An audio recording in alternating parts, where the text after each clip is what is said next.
Halo teman-teman, welcome to daily update untuk Bitcoin dan Ethereum. Kita akan coba cek ya nanti secara potensial closing dari monthly ya, karena kita sudah tanggal 28, sudah dekat dengan monthly closing. Jadi nanti kita akan coba cek sama-sama untuk proses pergerakannya seperti apa ya. Tapi sebelumnya saya mau info sama teman-teman dulu, kita ada grup Discord ya, yang teman-teman bisa join secara free ya. Cukup klik link yang ada di pin komen, sudah saya sertakan semua di sana. Jadi teman-teman bisa join ya secara gratis karena saya lebih sering untuk update di sana, dan juga untuk altcoin biasanya juga kalau ada yang menarik saya akan infokan juga di sana. Jadi kalau ada live streaming juga saya biasanya akan lebih sering untuk update di sana dan diskusi sama teman-teman. Jadi itu aja. Kita akan coba langsung cek ya dari pergerakan Bitcoin dulu yang pertama. Untuk Bitcoin, untuk potensial monthly closing, saya coba hilangkan semua indikator. Kita akan coba cek ya. Kita memang berpotensi untuk closing di bulan ini itu dalam kondisi bullish ya.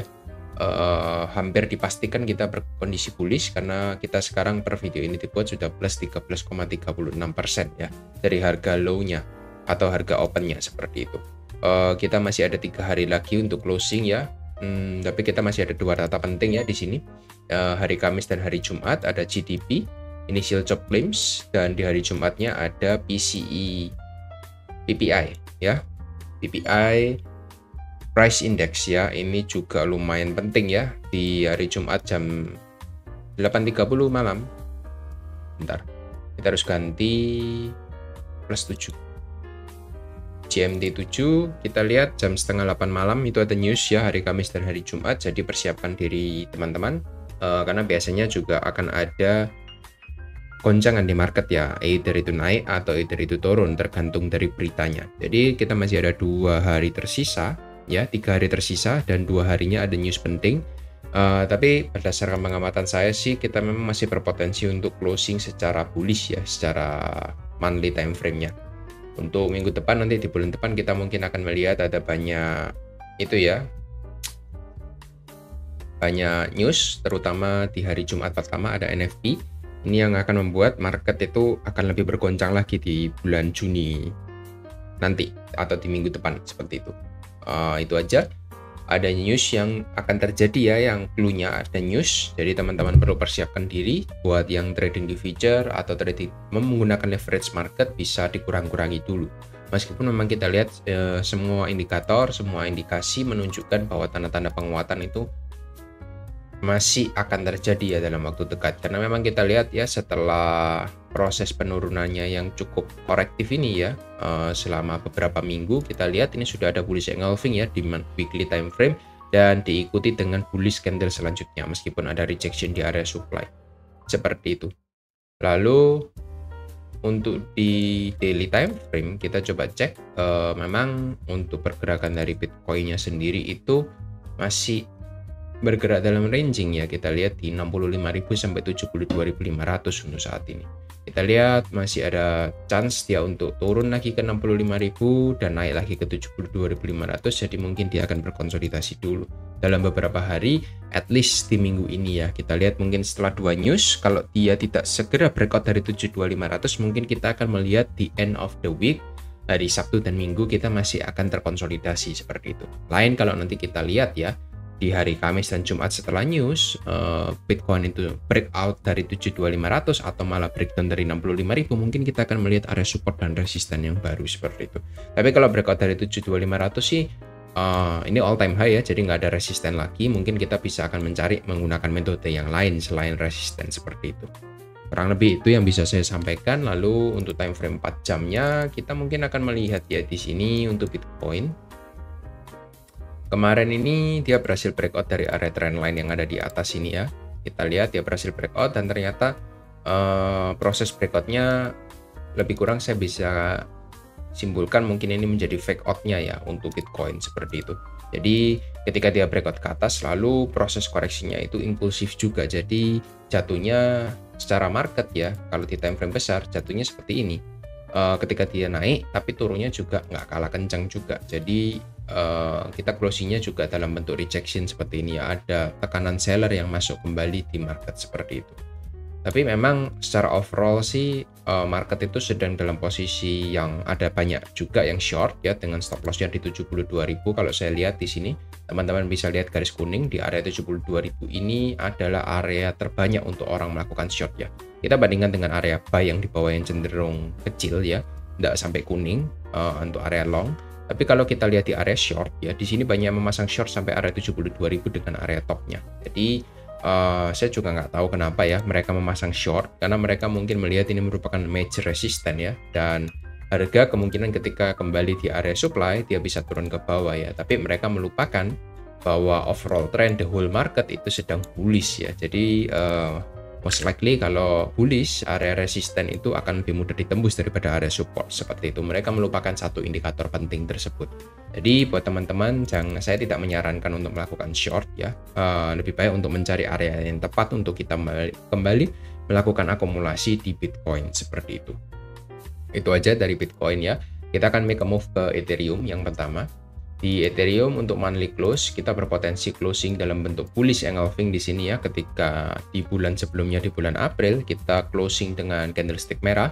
Di bulan Mei kita melihat berpotensi untuk closingnya memakan semua candle merah di bulan April. Jadi ada chance kita memang membentuk bullish engulfing di sana dengan plus 28% kurang lebihnya. Jadi ini merupakan indikasi yang cukup bagus ya, dan juga menandakan bahwa Ethereum itu sedang melakukan outperform dibandingkan dengan Bitcoin ya untuk di saat ini. Mungkin kalau kita lihat apabila Ethereum ini di bulan ini sudah outperform ya, kita mungkin lihat konfirmasi kembali di bulan depan apabila sudah valid 2 bulan outperform daripada Bitcoin, maka kita akan melihat mini alt season itu akan segera terjadi ya. Jadi perubahan karena ada ETF yang sudah di-approve di Ethereum. Jadi mungkin Bitcoin itu akan sedikit agak susah untuk kenaikannya, bahkan cenderung steady. Sedangkan Ethereum dan kawan-kawan untuk altcoin kita melihat akan ada chance untuk bisa mengungguli dari performa Bitcoin itu sendiri. Ya, itu yang bisa saya lihat dari closing potential monthly untuk Ethereum. Lalu untuk weekly-nya kita lihat ini sudah sangat bagus ya, lebih dari cukup untuk Ethereum. Kita melihat dia sudah mengoutperform dari 9 minggu proses penurunan yang sangat korektif dalam 1 minggu penguatan seperti itu. Kita melihat ini sangat bagus sekali untuk Ethereum ya. Dia tidak pernah ya semenjak dari 2023 closing di weekly-nya itu plus 25%. Kita belum pernah melihat ya sama sekali semenjak 2023 kemarin. Dan ini yang pertama kali menandakan bahwa demand itu sangat besar masuk ke market di Ethereum. Jadi teman-teman yang sudah hold ya, apalagi yang sudah punya di 3000 bahkan ya sampai dari 3000 bisa di hold aja untuk asetnya, karena akan susah ya untuk mendapatkan di harga tersebut lagi. Jadi bisa hold sampai teman-teman merasa cukup ya untuk ingin taking profit di Ethereum seperti itu. Tapi yang kita bisa lihat untuk di daily time frame ya, setelah dia mengalami penguatan yang impulsif, kita melihat di sini dia ada konsolidasi dan bahkan penguatannya cenderung melemah ya. Kita melihat untuk candlestick-nya tambah lama tambah kecil ya. Dan secara volume juga ini tambah lama juga tidak sampai dengan rata-rata untuk volume transaksinya. Jadi market sedang steady ya, bermain di area 3.700 sampai di area 4.000 at least ya. 4.037 sampai 4.000 itu merupakan area permainan support dan resisten untuk Ethereum saat ini. Kalau saya coba ingin tunjukkan kepada teman-teman untuk di time frame hourly, kita melihat di sini sudah mulai ada namanya bearish divergence ya, ketika harga itu mengalami penguatan ke atas, namun dari indikator RSI-nya itu malah mengalami pelemahan seperti itu. Jadi ada namanya divergence yang kita sudah spotted ya. Saya coba lihat sudah ada divergence di sana. Jadi memang ada potensial untuk Ethereum mungkin akan retest dulu ya saat ini ketika 650 untuk dalam jangka waktu dekat, karena kita melihat ada potensial divergence. Dan harapan kita Ethereum harusnya jangan sampai ya dia jebol dari area 3650 di sini. Karena kalau jebol dari 3650 maka kita akan melihat ada double top ya di atas, dan itu berpotensi akan mengerek untuk Ethereum bisa kembali turun, at least dia bisa untuk retest di area resisten become supportnya di sekitar 32 sampai 33, area 3200 sampai 3300. Mungkin ada potensial turun dulu sedikit, baru nanti dia akan kembali melanjutkan penguatannya. Dan itu kayaknya juga sejalan ya kalau dia akan koreksi ke bawah, karena kalau kita tarik Fibonacci dari low ke high Di sini ada area penting juga, Fibonacci 50 dan 618 merupakan area golden ratio. Jadi memang kita di time frame besar itu ada confluence juga ya, ada area support dan resisten yang penting. Jadi teman-teman bisa spot untuk area di sana, untuk area akumulasi kembali di Ethereum seperti itu. Jadi itu ya, ada dua skenario dari Ethereum. Skenario bullish, dia akan kembali retest di area all time high sebelumnya ya di bulan Maret. Kurang lebih di area 4000 sampai 4100 itu menjadi area targetnya dari Ethereum. Dan kalau dia bearish, ada potensial dia turun ke 3650. Kalau jebol 3650, kita akan melihat dia ada potensial retest di 3300 sampai 3200. Itu aja untuk pergerakan Ethereum. Lalu selanjutnya untuk dominance Bitcoin, saya melihat untuk closing daily-nya sudah cukup bagus ya. Dia sudah bermain di bawah area trend line-nya untuk saat ini. Ya, ini saya coba adjust lagi. Nah, ini sudah ada namanya break dan retest ya, retest kecil di atas lalu dia melanjutkan penurunannya. Hanya saja saya ingin lebih confident dengan dominance-nya harus close di bawah area ini karena ini merupakan neckline dari double top-nya seperti itu. Kalau dia berhasil konfirmasi close di bawah 54%, maka 53% ini akan lebih mudah untuk dituju ya. Dan bahkan jebol dari 53% setelah itu dia retest. Nah, nanti proses retestnya ini merupakan akumulasi terakhir untuk teman-teman sebelum kita menikmati alt season. Kurang lebih seperti itu untuk gambaran yang bisa saya lihat dari dominance Bitcoin-nya. Seperti itu ya. Ya, ini sudah sejalan. Mini alt season itu sudah terjadi dan memang kita melihat sudah banyak alt season yang sudah mulai rebound naik ke atas ya. Seperti AVE ya, dari bottom to top kita melihat dominasinya turun sedikit tapi dia sudah naik 30% gitu. Bayangkan kalau nanti dominasinya ini sudah drop sampai di bawah 50%, bisa naik sampai berapa, teman-teman bisa coba cari tahu sendiri seperti itu ya. Ethereum Bitcoin satu indikator juga yang saya perhatikan, ini juga sudah mulai outperform dibandingkan Bitcoin dan proses sekarang sedang memasuki dari proses retest ya dari area trendline yang ada di atas. Ini kita akan lihat dalam beberapa hari ke depan apakah dia akan terreject lagi seperti sebelum-sebelumnya, menjadi tipu-tipu ya kenaikannya, lalu dia drop lagi ke bawah, atau dia akan retest ke bawah, setelah itu dia akan breakout ya. Ini merupakan satu momen yang kita tunggu-tunggu semenjak momen bearish ya di 2022, 2021 kemarin ya 2022 lah. Ini karena dia mencapai area topnya itu 2022 bulan September ya. Ini yang merupakan satu momen yang kita tunggu-tunggu karena memang Bitcoin itu masih mengoutperform ya daripada Ethereum, masih mengungguli kinerja dibandingkan Ethereum semenjak tahun 2022. Jadi ada tren yang sangat kuat di sini dan wajar apabila kita masih melihat untuk Ethereum itu akan reject dulu dari area sana untuk waktu yang ya mungkin 1-2 minggu ke depan kita akan melihat akan adanya pullback ya, dan itu kan sejalan juga dengan price action-nya. Kalau dia pullback sampai area 3200 kan juga sejalan ya dengan teknikal yang sudah kita bahas sama-sama tadi. Jadi sebelum dia break ke atas memang kita perlu ada namanya pullback dan itu sangat wajar terjadi di semua market, tidak hanya di cryptocurrency. Seperti itu. Lalu yang terakhir dari total 3 yang coba ingin saya sampaikan sama teman-teman ya untuk potensial monthly closing-nya, saya belum bisa melihat bahwa total 3 akan segera naik lagi ya. Di sini masih candlenya masih inside bar, masih cukup ambigu ya. Belum ada konfirmasi juga.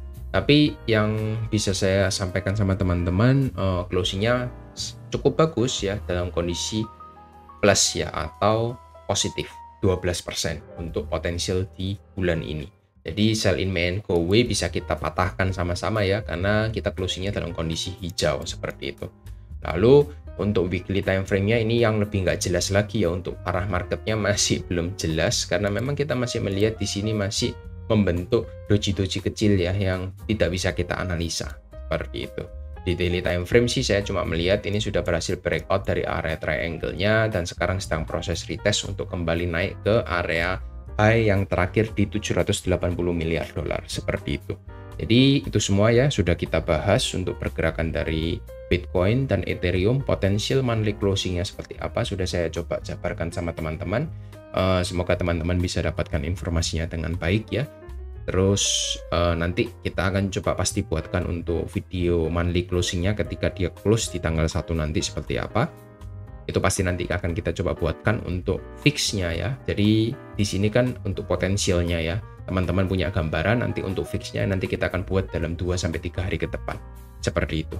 Thank you semua ya teman-teman yang sudah tonton sampai habis. Pastikan untuk coba tinggalkan thumbs like ya di kolom komentar untuk saya melihat bahwa teman-teman itu menonton sampai video ini sampai habis ya. Thank you, dan mungkin nanti kita akan coba adakan live streaming lagi ya ketika market itu make a move dengan cukup signifikan, baik itu ke atas maupun ke bawah. Jangan lupa kalau ada pertanyaan teman-teman bisa tinggalkan di kolom komen di Discord ya, nanti akan coba saya jawab sebisa saya. Thank you semua dan see you on next video. Bye-bye.